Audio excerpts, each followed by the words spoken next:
Hello नमस्कार दोस्तों, आप सभी का आज की इस क्लास में बहुत बहुत स्वागत है।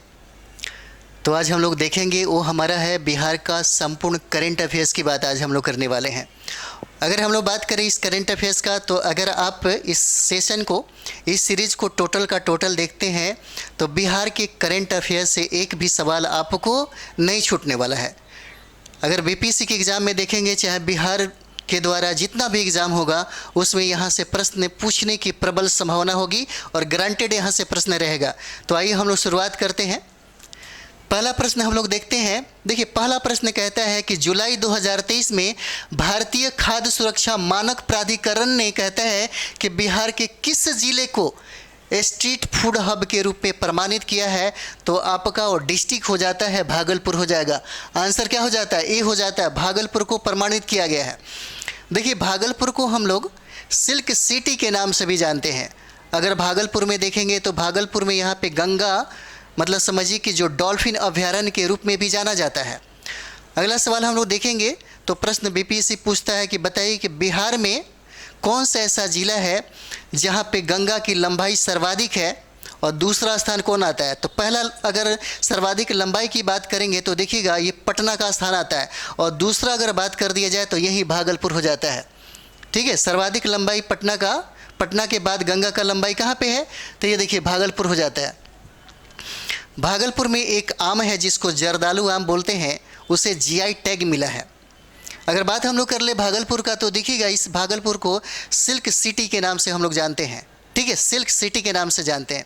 इस तरह से भागलपुर की देखेंगे तो करंट अफेयर्स में बहुत सारा सवाल बनता है। हम लोग जो मुख्य बिंदु है उसके बारे में बात करेंगे। जैसे मानते हैं खनिज संसाधन के बारे में अगर बात करेंगे तो देखिए यहाँ पे सीसा का आपको संचित भंडारण मिलेगा। ठीक है, उसके बाद यहाँ पे देखिएगा यहाँ पे चीनी मिट्टी का भी भंडारण मिलता है। तो इस तरीके से हम लोग आगे करते हैं। देखिए, डिस्कशन में देखेंगे तो कहता है कि बताइए इसका प्रमाणन जो माह है, किस माह में इसको प्रमाण पत्र दिया गया था।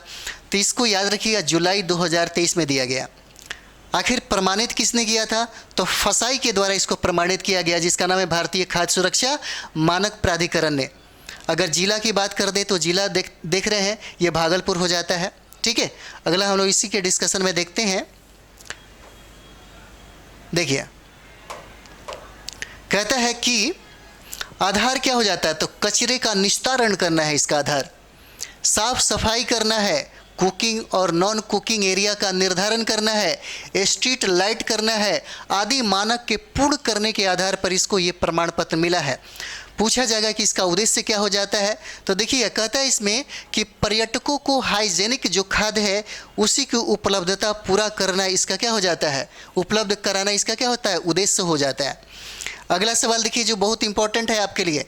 जुलाई 2023 में डॉक्टर राजेंद्र प्रसाद स्मृति पार्क का उद्घाटन कहाँ पर किया गया? कौन सा? तो देखिए ये डॉक्टर राजेंद्र प्रसाद स्मृति पार्क का उद्घाटन कहते हैं कहाँ पे हुआ? तो याद रखिए ये मुजफ्फरपुर में हो जाता है। कहाँ पे? तो मुजफ्फरपुर में होता है। आंसर सी हो जाएगा। देखिए, उद्घाटनकर्ता के अगर बारे में पूछा जाएगा कि डॉक्टर राजेंद्र प्रसाद स्मृति पार्क का उद्घाटन किसने किया, तो ये देखते हैं हम लोग, ये बिहार के जो राज्यपाल हैं उन्होंने ही इसका उद्घाटन किया। तो राज्यपाल को देखिए राजेंद्र विश्वनाथ आर्लेकर नाम इनका रहता है। अगर हम लोग बात करेंगे तो देखिए इसके पहले हमारे बिहार के राज्यपाल कौन थे? तो फागू चौहान हो जाते हैं। फागू चौहान के स्थान पे ही ये राज्यपाल जो है राजेंद्र विश्वनाथ आर्लेकर ये पदस्थापित हुए हैं। चलिए अगला देखते हैं। इसी में उद्घाटन स्थल के अगर बारे में हम लोग बात करें तो देखिएगा, क्योंकि यहाँ से बनेगा इसमें अगर हम लोग देखेंगे तो इसका जो डिस्कशन है आपको बहुत ही ज़्यादा फायदा पहुँचाएगा। ठीक है, तो देखिए कहता है यहाँ पे कि उद्घाटन करता तो हम लोगों ने देख लिया, बिहार के राज्यपाल ने किया। अगला देखिए कहता है कि उद्घाटन स्थल बताइए, तो लंगट सिंह कॉलेज हो जाता है। कौन सा? तो लंगट सिंह कॉलेज हो जाता है, मुजफ्फरपुर में होगा। ठीक है, कहता है कि महत्वपूर्ण तथ्य क्या हो जाएगा? तो इसी अवसर पे हमारे बिहार के राज्यपाल के द्वारा देखिएगा तो एक इंडोर स्टेडियम का क्या किया गया? उद्घाटन किया गया।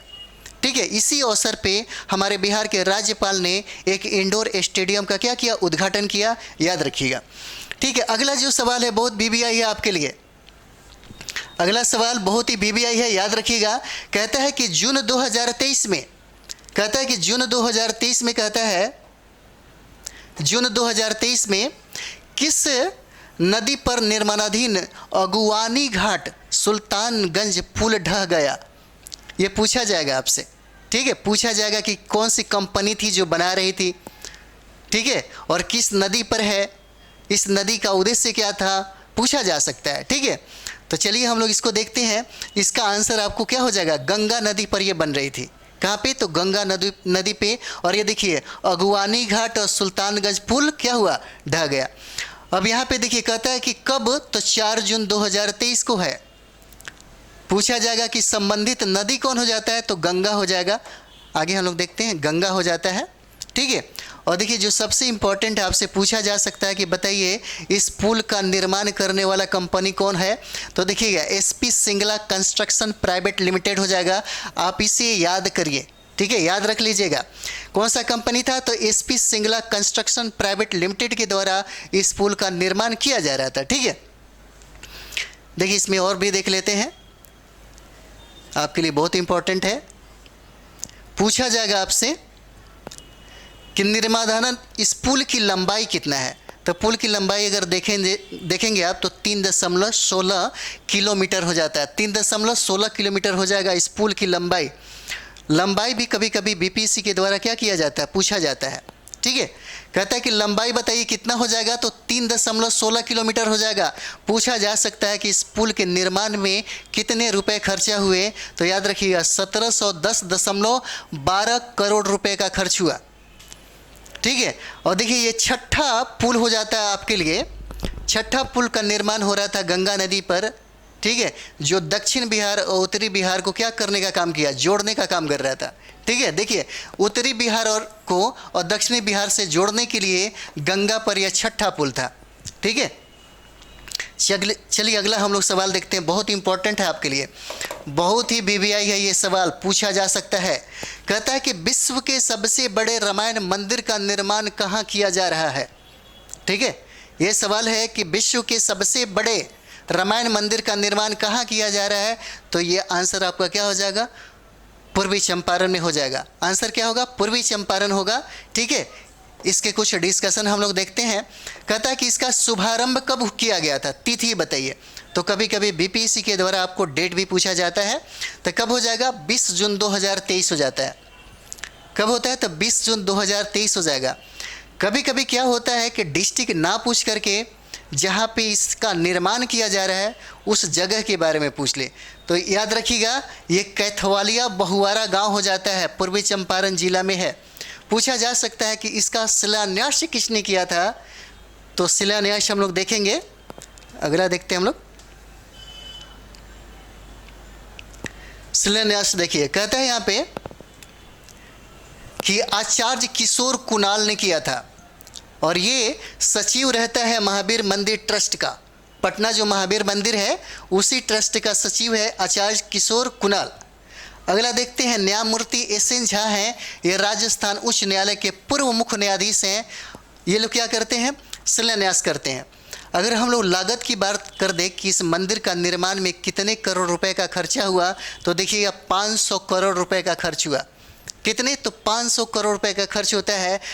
पूछा जा सकता है कि अन्य महत्वपूर्ण तथ्यों में देखिएगा, कहता है कि इस मंदिर में 3 मंजिला मंदिर में 12 गुंबद होंगे। लंबाई इसकी 2800 फीट हो जाएगी, चौड़ाई 1400 फीट हो जाएगा और ऊंचाई की अगर बात करें तो 405 फीट हो जाता है।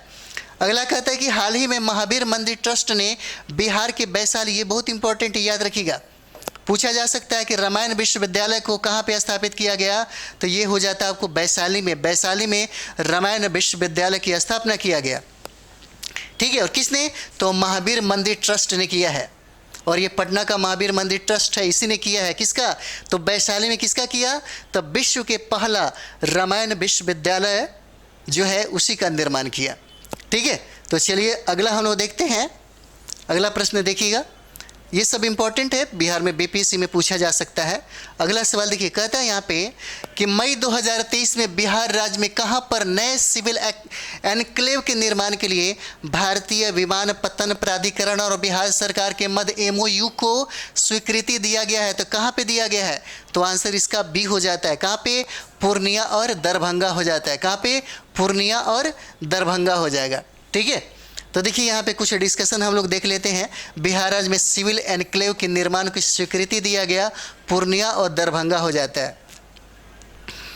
देखिए अगर हम लोग पूर्णिया की बात करेंगे तो पूर्णिया, अगर हम लोग 2011 जनगणना को अगर पढ़े हैं तो देखिएगा सबसे कम शिक्षित आपको जो पुरुष हैं पूर्णिया के ही मिलेंगे। सबसे कम शिक्षा कहाँ पे है आपको मिलेगा? 2011 जनगणना के अनुसार अगर हम लोग देखेंगे तो सबसे कम पढ़ा लिखा लोग कहाँ पे है? तो पूर्णिया के, मतलब सबसे कम साक्षर, पढ़ा लिखा नहीं, कम साक्षर की बात कर रहे हैं। पढ़े लिखे हमारे भारत में 10% से भी कहीं कम लोग हैं। साक्षर आपको भारत में अगर देखा जाए तो 74.4% मिल जाएंगे, लेकिन पढ़े जो लिखे जो लोग हैं ये दोनों का जो बात है ना, दोनों अलग अलग बात हो जाता है।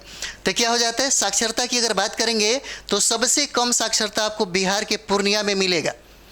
अगर हम लोग बात कर दें यहाँ दरभंगा का तो देखिएगा दरभंगा में मखाना उत्पादन में नंबर 1 स्थान है।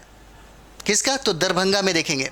और दरभंगा में एक चीज़ और भी देखेंगे हम लोग, अगर हम लोग सेकेंड एम्स की बात करें, जो पहला एम्स हमारे पटना में स्थापित किया गया, और सेकेंड एम्स की अगर बात करें तो कहाँ पे हो जाता है?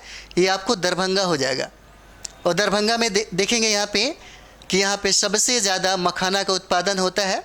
ठीक है, अगर बात करें हम लोग तो मछली का उत्पादन आपको मधुबनी या दरभंगा में सबसे ज़्यादा होता है। ठीक है, चलिए अगला देखते हैं। कहता है कि स्वीकृति दी गई किसका? तो ये देखिएगा मुख्यमंत्री नीतीश कुमार की अध्यक्षता में हुई मंत्रिपरिषद की बैठक में क्या किया गया? स्वीकृति इसका दिया गया। अगला देखिए, कहता है कि नए सिविल एनक्लेव का निर्माण स्थल कहाँ पे हो जाएगा? तो पूर्णिया और दरभंगा हो जाता है। अगला देखते हैं, कहता है कि वर्ष 2016 में प्रधानमंत्री नरेंद्र मोदी ने उड़ान योजना के अंतर्गत पूर्णिया के चुनापुर एयरपोर्ट से सिविल एनक्लेव बनाकर हवाई सेवा शुरू करने की घोषणा किया था। किसने? तो भारत के जो प्रधानमंत्री हमारे हैं वो 2016 में ऐसी घोषणा किया था। ठीक है, अगला सवाल हम लोग देखते हैं यहाँ पे। ये सारा का सारा सवाल आपके लिए बहुत इंपॉर्टेंट हो जाएगा, बहुत इंपॉर्टेंट होता है। तो चलिए हम लोग शुरुआत करते हैं, फिर छठा नंबर देखेंगे। छठा नंबर सवाल देखिएगा। छठा नंबर सवाल देखिए, कहता है कि अप्रैल 2023 में मुख्यमंत्री नीतीश कुमार ने कहाँ पर, कहता है कहाँ पर, बिहार में कहाँ पर योग एवं ध्यान केंद्र परिसर, कौन सा? योग एवं ध्यान केंद्र परिसर का उद्घाटन किया है। तो कहाँ पे उद्घाटन किया है? तो ये हो जाएगा आपका पटना में उद्घाटन किया। किसने उद्घाटन किया? किसका उद्घाटन किया? याद रखिएगा, योग एवं ध्यान केंद्र परिसर का उद्घाटन किसने किया? तो मुख्यमंत्री नीतीश कुमार ने किया। और इसकी स्थापना कहाँ पे हुई थी? तो पटना में हुआ है। ठीक है, देखिए उद्घाटन तिथि जरूर याद रखिएगा, बीपीएससी के द्वारा ये पूछा जाता है। तो 29 अप्रैल 2023 हो जाएगा। उद्घाटनकर्ता की अगर बात कर दे तो मुख्यमंत्री नीतीश कुमार के द्वारा होता है। अगर उद्घाटन स्थल की बात कर दे तो पटना में होता है। पटना का साइट बताइए, तो ये शास्त्री नगर में हो जाता है। ठीक है, शास्त्री नगर में होता है। अगला देखिए, कहता है कि मुख्यमंत्री ने इस दौरान स्वागत किया क्या? विश्व योग पीठ मुंगेर के परमाचार्य स्वामी निरंजनानंदन सरस्वती का। पूछा जा सकता है कि इस मतलब शिलान्यास के क्रम में, उद्घाटन के क्रम में किसका स्वागत मुख्यमंत्री के द्वारा किया गया? तो अगर ये याद रहेगा तभी तो बन पाएगा ना।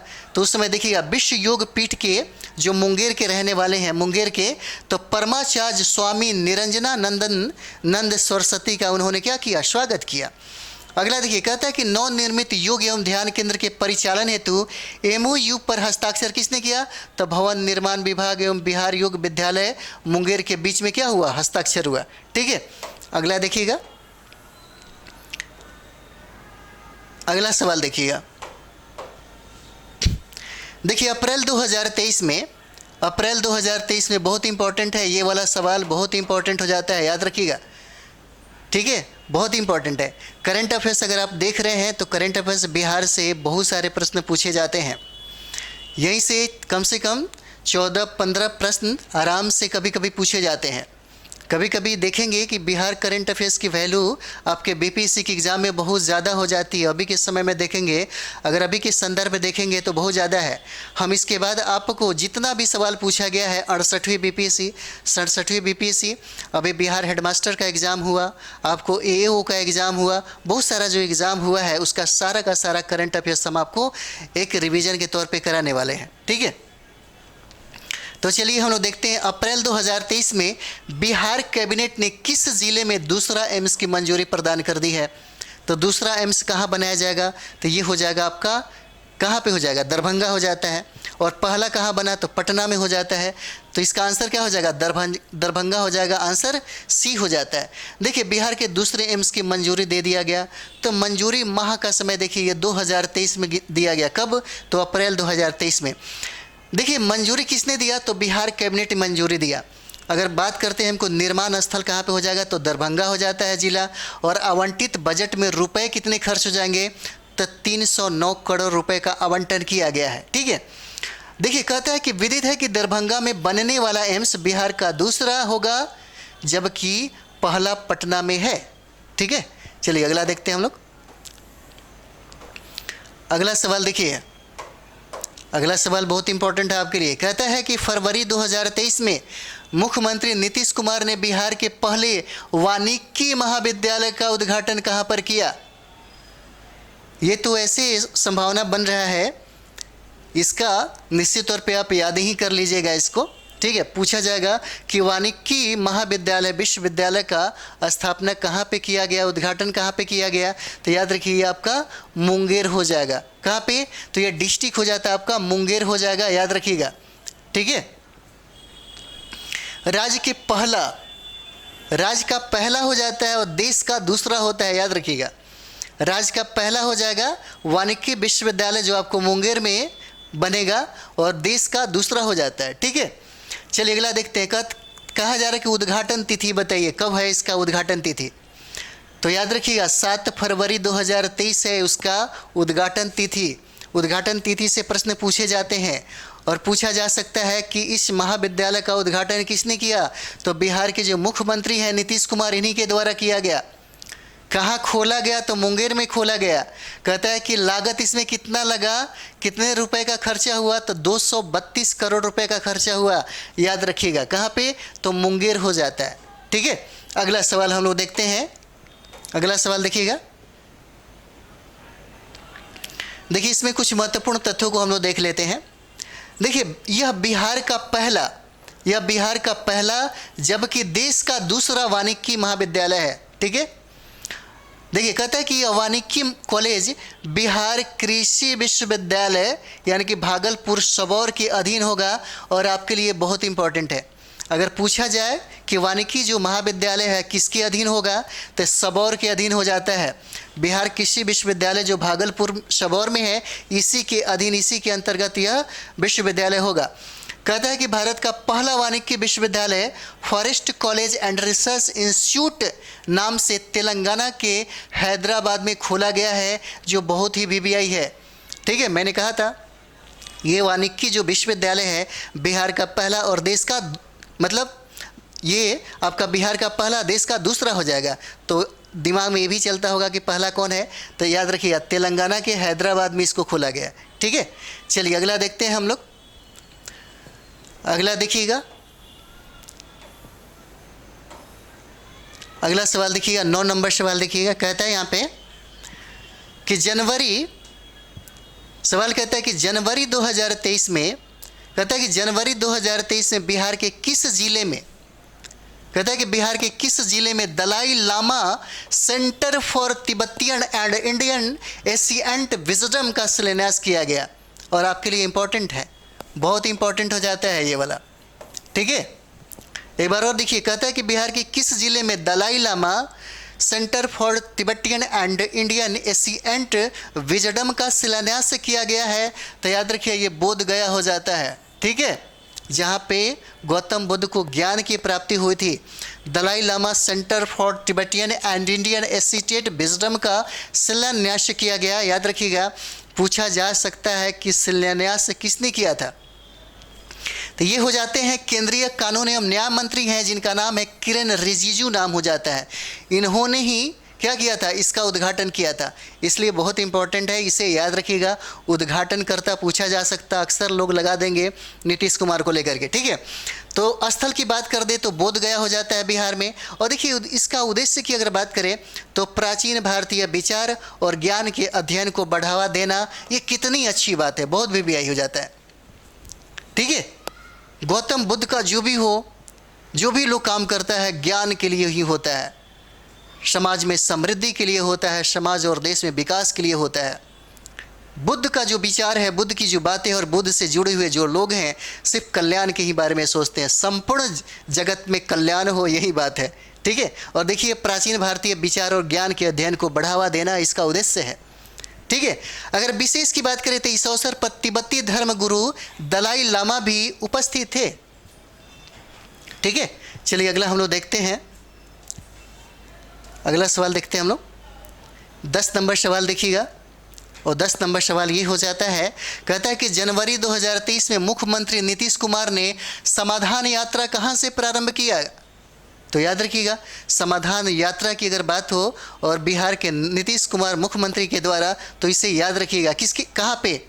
तो याद रखिए, ये आपको हो जाता है, समाधान यात्रा की बात करें तो इसका प्रारंभ आपको हो जाता है पूर्वी चंपारण से होता है। ठीक है। ऐसे इसमें ये हो गया कि गलत दे दिया है। समाधान यात्रा, समाधान यात्रा, समाधान यात्रा की अगर बात करें तो ये आपको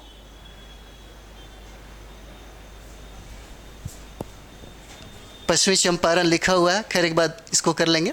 तो देखिए, ये हो जाता है आपका समाधान यात्रा की यात्रा कहाँ से शुरू हुआ। तो चलिए इसको देख लेते हैं, पश्चिमी चंपारण से लिखा हुआ है, एक बार आप लोग भी देख लेंगे, हम भी थोड़ा सा ये है। तो 4 जनवरी 2023 को दिखा रहा है। और यात्रा का समापन तो ठीक है, यात्रा समापन देखिएगा, यहाँ पे कहता है 16 फरवरी 2023 को, कहाँ? बेगूसराय में होता है। ठीक है।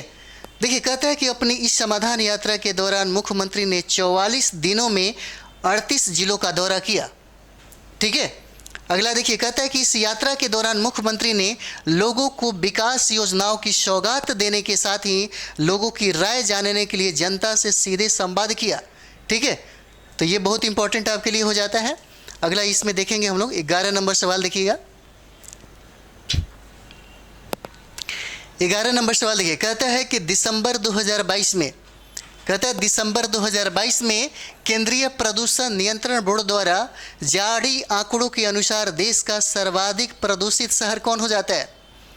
ठीक है। पूछा जाएगा कि देश का सर्वाधिक प्रदूषित शहर कौन हो जाएगा, तो याद रखिए पूर्णिया को दिया गया है। कहाँ पे? पूर्णिया हो जाता है। ठीक है। देश का सर्वाधिक प्रदूषित शहर क्या हो जाएगा?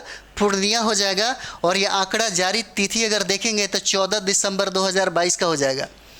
कब का? तो देखिए 14 दिसंबर 2022 का आंकड़ा है, और कहता है कि सबसे ज़्यादा प्रदूषित शहर कौन? तो पूर्णिया हो जाएगा।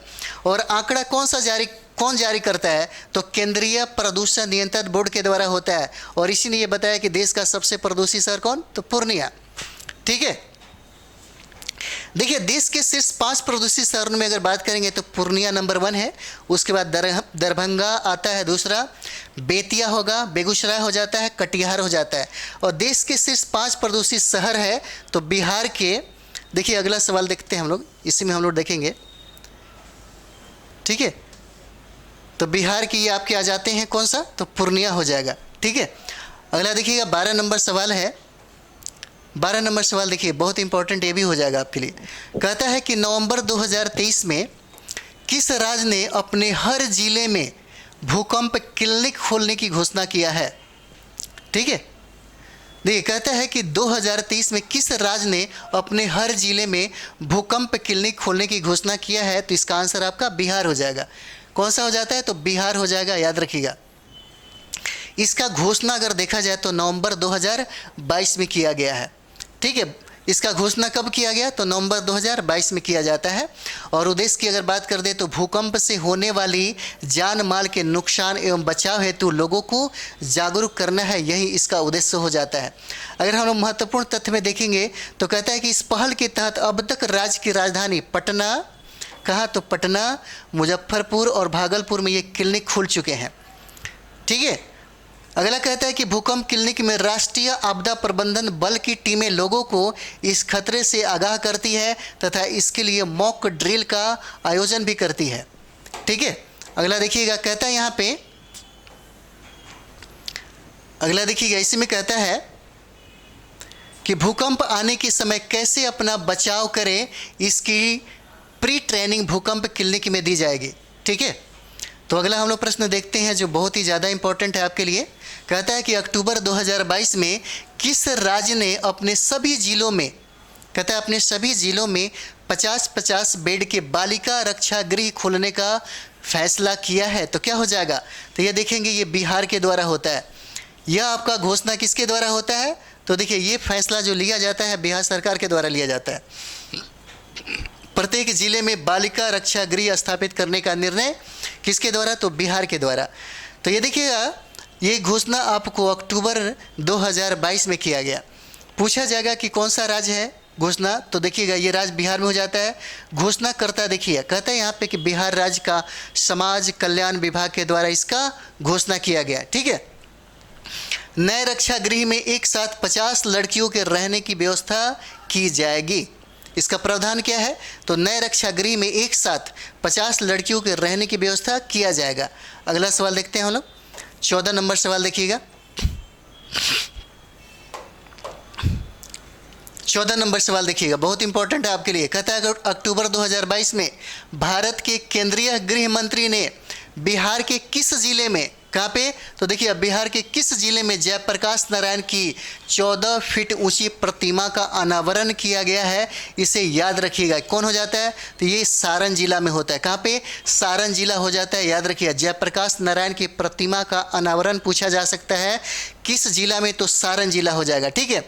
अनावरण तिथि की बात कर दी जाए तो 11 अक्टूबर 2022 को होता है। ठीक है। और सबसे इम्पॉर्टेंट क्या है कि पूछा जा सकता है कि अनावरण किसने किया? तो हमारे भारत के जो गृह मंत्री हैं अमित शाह के द्वारा किया गया। ठीक है, याद रखिएगा। तो स्थल आप देख रहे हैं तो सिताब दियारा हो जाता है सारण जिला में। ठीक है। अनावरित प्रतिमा की बात करें तो जयप्रकाश नारायण की प्रतिमा हो जाती है। कौन सा अवसर पे? तो देखिए जयप्रकाश नारायण की 120वीं जयंती पे होता है। अगर बात कर लें हम लोग तो स्टैच्यू की लंबाई कितना हो जाता है? तो देखिए 14 फीट हो जाएगा। याद रखिए कितना? 14 फीट हो जाता है। ठीक है। ये आपका 14 नंबर सवाल था। आइए अगला सवाल देखते हैं हम लोग।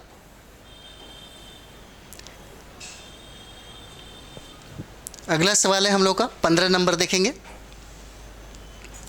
कहता है हाल ही में, 15 नंबर सवाल देखिए, कहता है हाल ही में यूनेस्को ने, और ये सवाल आपसे पूछा जा सकता है, बहुत ही वीवीआई है।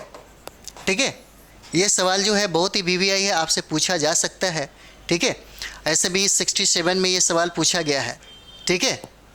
तो देखिए कहता है कि हाल ही में यूनेस्को ने बिहार की 106 वर्ष पुरानी, कितना? तो 106 वर्ष पुरानी खगोलीय वेधशाला को अपनी धरोहर सूची में शामिल किया।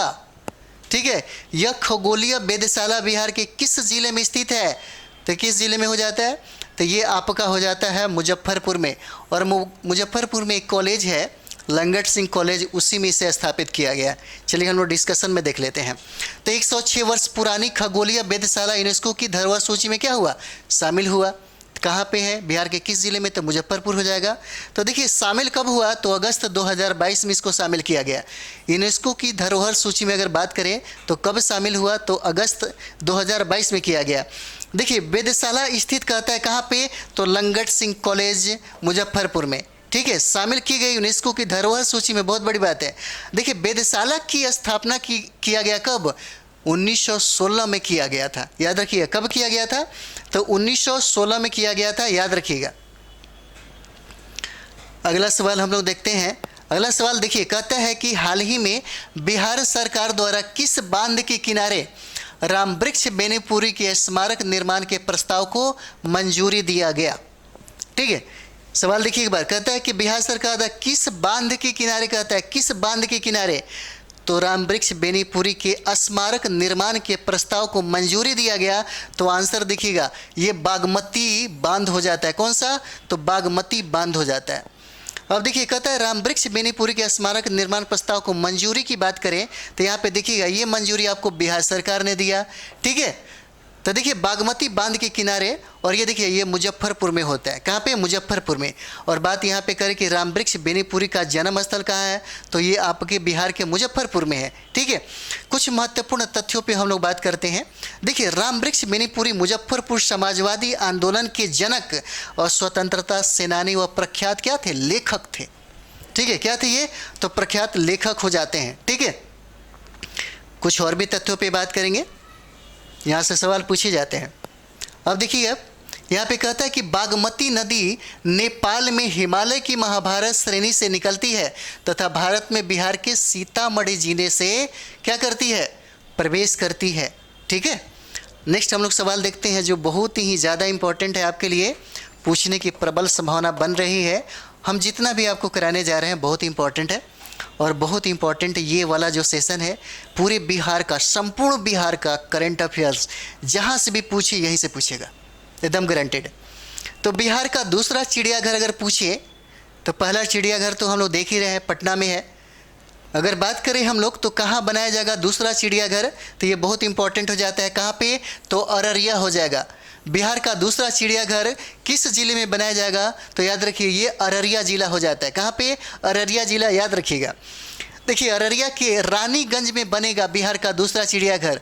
और देखिए बीपीएससी बार बार पूछता है, जो स्थल है वो ज़रूर याद करिए। तो पूछा जाएगा कि दूसरा चिड़ियाघर तो आपको पता है कि भाई अररिया में बनेगा, लेकिन कहाँ पे, तो देखिए रानीगंज में बनेगा। और रानीगंज बहुत वीवीआई है, इससे आप रट लीजिए, याद कर लीजिए। ठीक है, तो इसके कुछ डिस्कशन हम लोग देखते हैं। देखिए कहता है यहाँ पे कि बिहार का दूसरा चिड़ियाघर बनाया जाएगा कहाँ, अररिया जिले के रानीगंज प्रखंड में। ठीक है, और देखिए कहता है कि प्रस्तावित यह चिड़ियाघर लगभग कितना, 289 एकड़ क्षेत्रफल में फैला होगा। कहता है कि वर्तमान में बिहार का एकमात्र चिड़ियाघर कहाँ, पटना में स्थित है। ठीक है, तो चलिए हम लोग अगला देखते हैं। अगला देखते हैं, ये सेशन छोड़िएगा नहीं, टोटल का टोटल सेशन करिएगा, हम तुरंत आपको फाइनल कराते हैं। कहता है कि बिहार का अगला सवाल देखते हैं हम लोग, 18 नंबर सवाल देखेंगे। इसमें टोटल आपको सिर्फ साइट से, जो बहुत ही महत्वपूर्ण है, इससे 27 प्रश्न मिलेगा। ठीक है, और 27 का 27 रिवीजन करिए, एकदम 100% इधर से ही आने वाला है प्रश्न। कहता है कि बिहार का पहला self moot and digital court किस जिले में खोला गया है। क्या कहता है, कहता है देखिए कि बिहार का पहला self moot and digital court किस जिले में खोला गया, तो ये देखिए ये आपका भागलपुर हो जाता है। कहाँ पे, तो भागलपुर हो जाएगा, याद रखिएगा। भागलपुर में बना बिहार का पहला self moot and digital court हो जाता है, याद रखिएगा। तो देखिए स्थल की बात करें, भागलपुर जिले के नाथनगर के नूरपुर में, याद रखिए कहाँ पे, नाथनगर के नूरपुर में। देखिए बात यह है कि पूछा जा सकता है कि इसका निर्माण करने वाला व्यक्ति कौन हो जाता है, निर्माणकर्ता कौन है, तो पूछा जा सकता है। ये देखिए वरिष्ठ अधिवक्ता थे जिनका नाम था अनिल झा, इन्हीं की देन है और इन्हीं का योगदान है कि बिहार का ये पहला जो भागलपुर में बना self moot and digital court. ठीक है, सबसे ज़्यादा योगदान किसका, तो अनिल झा का। अब देखिए कहता है कि इसमें जज को बैठने के लिए, इजलास तथा गवाहों की पेशी के लिए विटनेस बॉक्स बनाया गया है। इसके अलावा 65 इंच की एलसीडी कंप्यूटर कैमरा एवं डिजिटल मशीन लगाई गई है। ठीक है, डिजिटल मशीन क्या किया गया है, लगाया गया है। अब यहाँ पे देखिएगा, इसके बारे में थोड़ा सा डिटेल्स में जानिए, क्योंकि पूछ देगा सवाल, ऐसे प्रश्न पूछे जाते हैं बीपीएससी में। अब देखिए कहता है यहाँ पे इसका उद्देश्य क्या है, अब किसी भी कोर्ट केस के लिए अधिवक्ता यहाँ बैठकर क्या करेंगे, बहस कर सकेंगे। कुछ महत्वपूर्ण तथ्यों पे विचार करें। कहता है कि अब बिहार का पहला self moot and digital court है। कहता है कि self moot and digital court आखिर है क्या। ठीक है, तो इसके बारे में हम लोग देखते हैं। देखिए कहता है कि हाल के वर्षों में उच्च न्यायालय एवं उच्चतम न्यायालय में केस की सुनवाई डिजिटल माध्यम से होने लगी है। ठीक है, और ये बात सही है।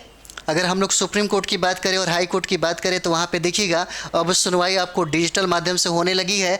और कहता है जिसमें अधिवक्ता मोबाइल या लैपटॉप में ऐप डाउनलोड कर सुनवाई में शामिल होते हैं। मोबाइल या लैपटॉप द्वारा सुनवाई में आने वाली समस्याओं के समाधान के लिए अधिवक्ता निजी फंड से मूट एंड डिजिटल कोर्ट बनवाते हैं। इससे अधिवक्ता और केस से जुड़े लोगों को कोर्ट नहीं जाना पड़ता है। ठीक है, अब आ गया समझ में। चलिए अगला देखते हैं हम लोग। अगला सवाल देखिएगा, 19 नंबर सवाल देखिएगा। 19 नंबर सवाल कहता है कि भारत के किस राज्य में देश का सबसे लंबा एक्स्ट्रा डोज केबल पुल का निर्माण किया जा रहा है। तो क्या हो जाएगा, ये कौन सा राज्य हो जाता है? तो बिहार राज्य में किया जाएगा, जो देश का क्या है? तो देश का देखिए सबसे लंबा एक्स्ट्रा डोज केबल पुल का निर्माण किया जा रहा है। कहाँ पे? तो बिहार में किया जा रहा है। ठीक है, भारत का सबसे लंबा एक्स्ट्रा डोज केबल पुल हो जाता है कहाँ? तो बिहार हो जाएगा। पूछा जाएगा कि लंबाई कितना है इस पुल की? तो 22.76 किलोमीटर हो जाता है। पुल की ऊंचाई के बारे में पूछा जाएगा, कितना ऊंचाई है? तो 22 कितना हो जाएगा? मीटर हो जाएगा। अगर पूछा जाएगा कि इस पुल में कितना लागत लगा, कितना खर्चा, तो 4,988 करोड़ रुपए का खर्चा इसमें हुआ है।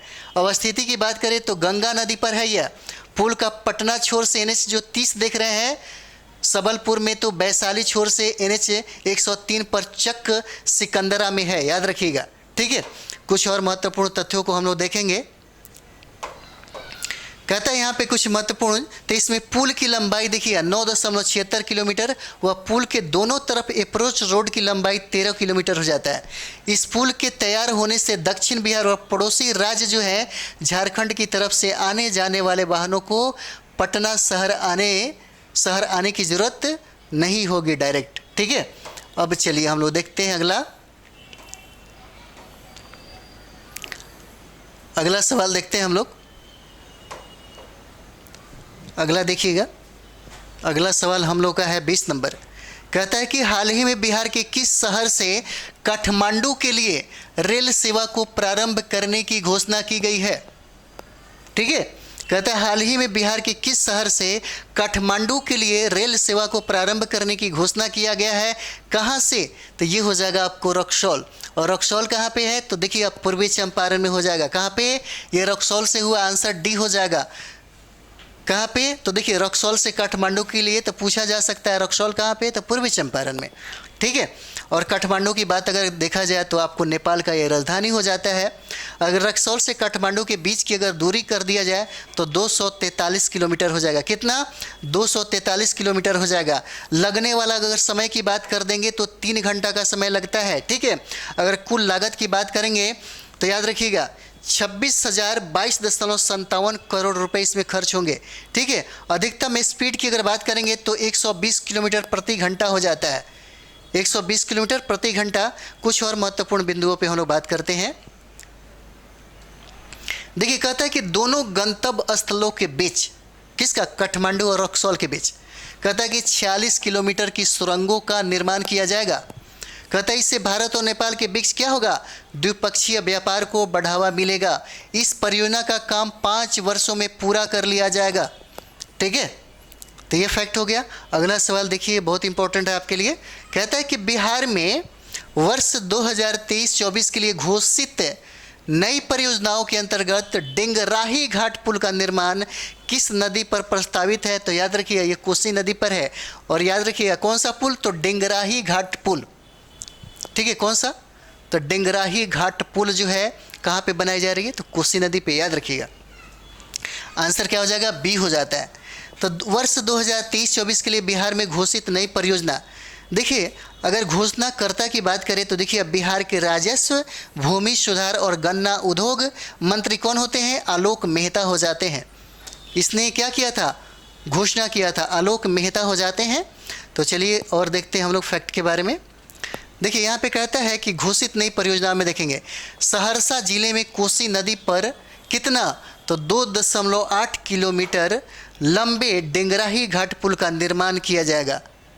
अगर लागत की बारे में हम लोग पूछेंगे कि लागत कितना लगेगा इस पुल का, तो देखिए 415 करोड़ रुपए खर्च होंगे। कितना? 415 करोड़ रुपए। कहता है कि राघोपुर दियारा क्षेत्र में, कौन सा? तो राघोपुर दियारा क्षेत्र में, जो बिहार के होंगे उनको अच्छी तरह समझ में आ रहा होगा। राघोपुर दियारा क्षेत्र में बाढ़ से बचाने और क्षेत्र में आंतरिक सड़क निर्माण में लागत देखेंगे तो 1600 करोड़ रुपए लगेगा। देखिए दीघा से शेरपुर तक 6 जो लेन है उसमें लागत आपको 3100 करोड़ रुपए है। और दीघा से AN सिन्हा इंस्टीट्यूट तक रिवर फ्रंट डेवलपमेंट एंड सौंदर्यीकरण की अगर लागत देखेंगे तो 500 करोड़ रुपए होता है। और कहता है नेक्स्ट, करौटा तेलमर पथ के मार्ग में नूरसराय से सिलाव तक 4 लेन ग्रीनफील्ड योजना जो 862 करोड़ रुपए की खर्चा होगी। ठीक है, चलिए अगला सवाल देखते हैं हम लोग। देखिए ये जो सवाल है आपके सामने बहुत इंपॉर्टेंट है, ठीक है, इसको तो याद ही रखिएगा, बहुत इंपॉर्टेंट है। कहता है कि बिहार के पहले मल्टी मॉडल लॉजिस्टिक पार्क की स्थापना कहाँ की जाएगी। ठीक है, प्रश्न एक बार देखिए, कहता है कि बिहार के पहला मल्टी मॉडल लॉजिस्टिक पार्क की स्थापना आपको पटना में किया जाएगा। याद रखिए कहाँ पे, पटना में हो जाता है। आंसर क्या हो जाएगा, ये हो जाता है, पटना में स्थापित इसको किया जाएगा। ठीक है, तो देखिएगा इसका कुछ फैक्ट है। कहता है कि पटना के फतुहा में बनेगा विश्व स्तरीय मल्टी मॉडल लॉजिस्टिक पार्क। पूछा जा सकता है पटना के कहाँ, तो फतुहा में। फतुहा में बनेगा कहाँ, तो देखिएगा कहता है विश्व स्तरीय मल्टी मॉडल लॉजिस्टिक पार्क कहाँ पे, पटना में। पटना के कहाँ, तो फतुहा में। कहता है कि मंजूरी कब मिला, तो जनवरी 2023 में इसको मंजूरी मिली। और मंजूरी करता कौन था भाई, तो ये हो जाता है केंद्र सरकार की आर्थिक मामलों की मंत्रिमंडलीय समिति हो जाता है। ठीक है, सवाल पूछा जा सकता है कि विकास करता, तो राज्य सरकार के सहयोग से national highway logistic management limited और रेल विकास लिमिटेड के द्वारा होता है। पूछा जा सकता है कि पार्क का अनुमानित क्षेत्रफल बताइए, तो 108 एकड़ में हो जाएगा। लागत पूछा जा सकता है कि कितने लागत में लॉजिस्टिक पार्क में लग रही है, तो लागत देखिए कहता है 168.93 करोड़ रुपए हो जाएगा। इसका उद्देश्य पूछा जा सकता है, तो देखिए रेल, सड़क एवं जलमार्ग परिवहन के द्वारा देश के उत्पादों को एक स्थान से दूसरे स्थान तक सुगमता पूर्वक क्या करना है, पहुंचाना है।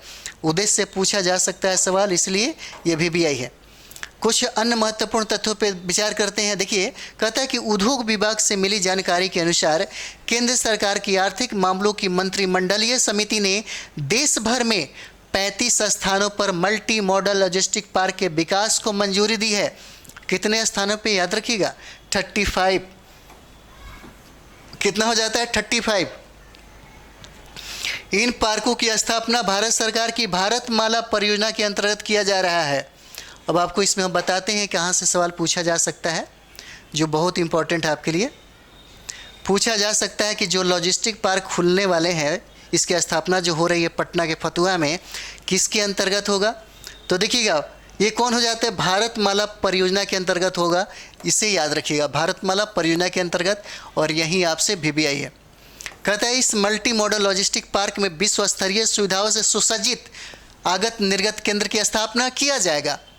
ठीक है, तो ये याद रखिएगा किसके अंतर्गत हो जाता है, तो देखिए भारतमाला परियोजना के अंतर्गत होगा, इसे याद रखिएगा। नेक्स्ट हम लोग का सवाल है, कहता है कि देश का दूसरा सबसे बड़ा और बिहार का सबसे बड़ा हड्डी अस्पताल का निर्माण कहाँ पर किया जा रहा है। ठीक है, तो देश का कहता है कि दूसरा, और कहता है कि बिहार का सबसे बड़ा हड्डी अस्पताल का निर्माण कहाँ किया जा रहा है, तो याद रखिए आपके पटना हो जाता है। कहाँ पे, पटना में इसका स्थापना होता है। देश का दूसरा सबसे बड़ा और बिहार का सबसे बड़ा यानी कि पहला हड्डी अस्पताल का निर्माण कहाँ पे, तो पटना में किया जाएगा। ठीक है, तो लोकमान्य जयप्रकाश नारायण अस्पताल में किया जाता है, जो पटना में है। अस्पताल में बेडों की संख्या पूछा जा सकता है, तो 400 बेड हो जाता है। और इस यानी कि पूछा जा सकता है कि हड्डी अस्पताल के निर्माण में कितने करोड़ रुपए खर्चा होंगे, तो लगभग 215 करोड़ रुपए इसमें अनुमानित किया गया। ठीक है, अगला सवाल देखते हैं हम लोग। देखिए कहता है कि देश का सबसे बड़ा हड्डी अस्पताल कहाँ पे है। देश का सबसे बड़ा हड्डी अस्पताल का हरियाणा के गुरुग्राम में। और यही वजह है कि इसने इसमें दिया कि देश का दूसरा और बिहार का पहला। तो देश का पहला कौन, तो हरियाणा के गुरुग्राम में आपको देश का सबसे बड़ा हड्डी अस्पताल है। अगला सवाल देखिएगा, कहता है यहाँ पे अगला सवाल देखिएगा 24 नंबर सवाल देखिए। कहता है कि बिहार का अब तक का सबसे बड़ा ब्लड बैंक कहाँ पर स्थापित किया जा रहा है। ठीक है, ये बहुत इंपॉर्टेंट है, बहुत इंपॉर्टेंट हो जाता है। कहता है कि बिहार का अब तक का सबसे बड़ा ब्लड बैंक कहाँ पर स्थापित होगा, तो याद रखिएगा मुजफ्फरपुर में हो जाएगा। कहाँ, तो मुजफ्फरपुर में। स्थापना स्थल क्या हो जाता है, मुजफ्फरपुर में। कंपनी देखिए, कंपनी बाग स्थित रेड क्रॉस में हो जाएगा। लागत कितने लगेंगे, कितने रुपए इस पे खर्च किए जा रहे हैं, तो 3 करोड़ रुपया हो जाता है। लगभग कितना, 3 करोड़ रुपया। कहता है कि इस ब्लड बैंक में ब्लड सेपरेशन की मशीन होगी, ब्लड सेपरेशन की, और जिसमें तुरंत ही होल ब्लड के 1 यूनिट रक्त में लाल रक्त कण का 3 यूनिट ब्लड तैयार किया जाएगा। ठीक है, बहुत इंपॉर्टेंट है ये वाला। यहां देखते हैं हम लोग, इसे याद रखिएगा, बहुत इंपॉर्टेंट है। ठीक है, सबसे बड़ा ब्लड बैंक तो मुजफ्फरपुर हो जाएगा, याद रखिएगा। अगला सवाल देखते हैं, हाल ही में फाइलेरिया, ये बहुत इंपॉर्टेंट है, ये भी सवाल आपके लिए। ठीक है, कहता है हाल ही में फाइलेरिया, जिसको हाथी पांव के नाम से भी जानते हैं, के मरीजों को दिव्यांगता प्रमाण पत्र देने वाला बिहार का पहला जिला कौन बना है। ठीक है, ये क्या हो जाता है, इंपॉर्टेंट है आपके लिए, बीबीआई है। कहता है कि बताइए, फाइलेरिया जो हाथी पांव के मरीजों को, कहता है कि दिव्यांगता प्रमाण पत्र देने वाला बिहार का पहला जिला कौन है जो फाइलेरिया के मरीजों को क्या करेगा, दिव्यांगता की श्रेणी में रखेगा। और ये जिला आपका कौन हो जाता है, तो पूर्णिया हो जाएगा। आंसर क्या हो जाता है, डी हो जाएगा। फाइलेरिया के मरीजों को दिव्यांगता प्रमाण पत्र देने वाला पहला जिला पूर्णिया। तो देखिए, प्रमाण पत्र देने वाला जिला पूर्णिया हो जाता है। लाभ देखिए, केंद्र और राज्य सरकार की विभिन्न योजनाओं का लाभ इनको मिल सकेगा। दिव्यांगता की श्रेणी में शामिल किया गया तो राज्य निःशक्तता आयुक्त के निर्देश पर हाथी पांव से ग्रसित मरीजों को, विशेष की बात करें तो पूर्णिया हाथी पांव के मरीजों को दिव्यांगता प्रमाण पत्र देने वाला बिहार का पहला जिला है। याद रखिएगा, पहला जिला कौन हो जाएगा, तो याद रखिएगा ये आपका पूर्णिया हो जाएगा। ठीक है, अगला सवाल देखेंगे हम लोग, 26 नंबर सवाल देखिएगा। 26 नंबर सवाल देखिएगा, और ये जो नाम बहुत सारे बदले जा रहे हैं आपके, तो इसे ज़रूर याद रखिएगा, पूछा जा सकता है। कहता है हाल ही में बिहार के रघुनाथपुर रेलवे स्टेशन का नाम बदल कर क्या रख दिया गया। ठीक है, पूछा जा सकता है कि हाल ही में बिहार के रघुनाथपुर रेलवे स्टेशन का नाम बदलकर क्या रख दिया गया है। तो देखिएगा, ये ब्राहेश्वर नाथ रेलवे स्टेशन किया गया, ब्राहेश्वर नाथ रेलवे स्टेशन किया गया। ठीक है, तो यहाँ देखिए रघुनाथ रेलवे स्टेशन का नाम परिवर्तन किया गया। क्या नाम रखा गया, तो ब्राहेश्वर नाथ रेलवे स्टेशन किया गया है। तो ये स्टेशन स्थित क्या है, तो ये देखेंगे हम लोग बक्सर जिले में हो जाता है। कहाँ पे, बक्सर जिले में। अन्य महत्वपूर्ण तथ्यों पे बात करें तो देखिए, बक्सर जिले के ब्रह्मपुर प्रखंड में बाबा ब्रहेश्वर नाथ मंदिर इन्हीं के नाम पे रखा गया है। तो बाबा ब्रहेश्वर नाथ मंदिर अवस्थित है, जो भगवान शिव का अति प्राचीन पौराणिक मंदिर है। ठीक है, ऐसी मान्यता है कि भगवान ब्रह्मा ने इस मंदिर की स्थापना की थी, जिसके कारण इसका नाम ब्रहेश्वर मंदिर पड़ा था। ठीक है, ब्रह्मा भगवान ने भी करते हैं, सोचिए। ऐसी मान्यता है कि भगवान ब्रह्मा ने इस मंदिर की स्थापना की थी, जिसके कारण इसका नाम ब्रहेश्वर मंदिर पड़ा। देखिए, यही वजह है कि सबसे पहले एक चीज़ मैं बताना चाहूँगा, सबसे ज़रूरी है भारत के लोगों को शिक्षा ग्रहण करना। ठीक है, शिक्षा से ही सब कुछ सद्बुद्धि आ जाती है, तब समझ में आएगा। ठीक है, शिक्षा बहुत ज़रूरी है इसीलिए, और शिक्षा एकदम साक्षरता वाली नहीं होनी चाहिए, थोड़ा हाई क्लास का होना चाहिए। जो हाई क्लास की बात बड़े बड़े जो मतलब समझिए कि जो पर्सनालिटी है, उन्होंने ये बात कही थी। चलिए अगला देखते हैं हम लोग। ठीक है, अगला सवाल देखेंगे हम लोग, ये आपके लिए बहुत इंपॉर्टेंट है, और यहाँ ये जो सवाल आपके सामने है, ये पूछने की प्रबल संभावना बन रही है, बहुत ही वीवीआई हो जाता है आपका। कहता है कि बिहार के किस जिले में भगवान बुद्ध की शयन मुद्रा में सबसे लंबा मूर्ति निर्माण किया जा रहा है। ठीक है, याद रखिएगा, बिहार के किस जिले में, बहुत इंपॉर्टेंट है ये सवाल पूछा जा सकता है।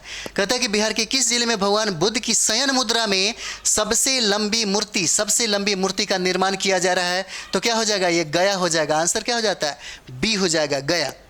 तो भगवान बुद्ध की शयन मुद्रा में सबसे लंबी मूर्ति का निर्माण कहाँ, तो गया में होगा।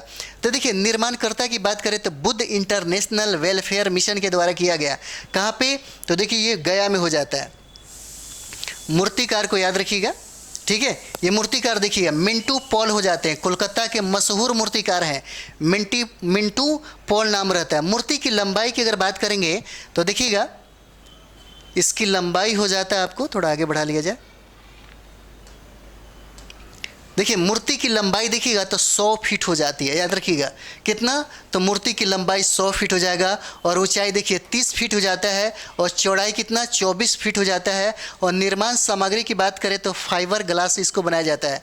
और मूर्ति की मुद्रा देखेंगे तो महापरिनिर्वाण मुद्रा यानी कि शयन मुद्रा में है। ठीक है, कौन सा? तो महापरिनिर्वाण मुद्रा होता है, जिसको हम लोग शयन मुद्रा भी कहते हैं। ठीक है, हालांकि अगर देखा जाए तो पूरे विश्व में की बात छोड़ी, हमारे पूरे भारत में सबसे ज़्यादा मंदिर इन्हीं का होना चाहिए था। ठीक है, तब तक बिहार, पूरे भारत का विकास सोचिए कितना ज़्यादा हो गया होता, बहुत ज़्यादा होता। तो चलिए हम लोग देखते हैं, ये हमारा इस सेशन का अंतिम सवाल था। ठीक है, हम लोग नेक्स्ट करेंगे आपको सम्मेलन, समारोह एवं महोत्सव।